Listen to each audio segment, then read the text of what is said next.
To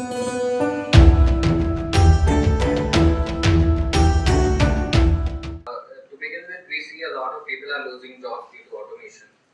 So my question is, will machine learning and artificial intelligence help bring more jobs to people? If yes, could you please provide some examples or anything? And if no, what would you suggest like to be employed in future? This is a really important question for the time we live in right now. And I like the way you framed it, is that automation, not just AI. Because we are seeing it's really automation. It's a combination of technology, robotics, machines that are starting to shift. This shift has been going along for quite some time. The ATM was a version of it. Now the mobile phone in fintech, and being able to do all your banking on the phone is another portion of it.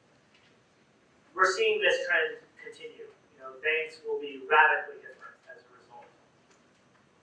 We're seeing other places where a lot of the automation will also take place, particularly as machine learning and AI start to become more powerful. And something in the United States, which we call e-discovery, electronic discovery for legal documents, this process has been really, it's not a human process anymore. It's really mostly computational. At the same time, we're seeing a lot of jobs opened up with that. So there's a very different step function of the jobs that will be open and the jobs that are being displaced. And so over that time period, before we get to some new model or new equilibrium, it will be like what we've seen historically around the globe around any of these transitions of people being put out of work or having to transition. Factories, people have picked food, child labor.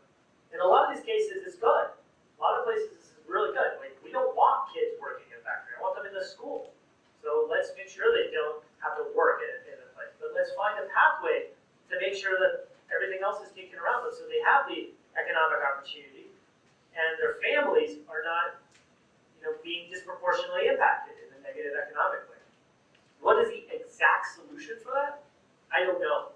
I don't absolutely know. There's a recent post that was put out there by Tim O'Reilly on LinkedIn, and I can't remember the exact economist name who did this, but he did this assessment of looking at U.S. job numbers, and he found this thing very surprising. Something like, because we're seeing about 40% of our retail force being wiped out, our shopkeepers and others, because everyone's just buying online. And he flipped that number, it was something I believe like 89,000 jobs were removed in the particular area, and it's been something in the last month. There's been like 139 jobs added around these other areas, auxiliary to it. Not just coding jobs, but these other areas of support. And so I think that's this interesting. We're early into understanding it. We also need to really start spending a lot more energy thinking about the policies.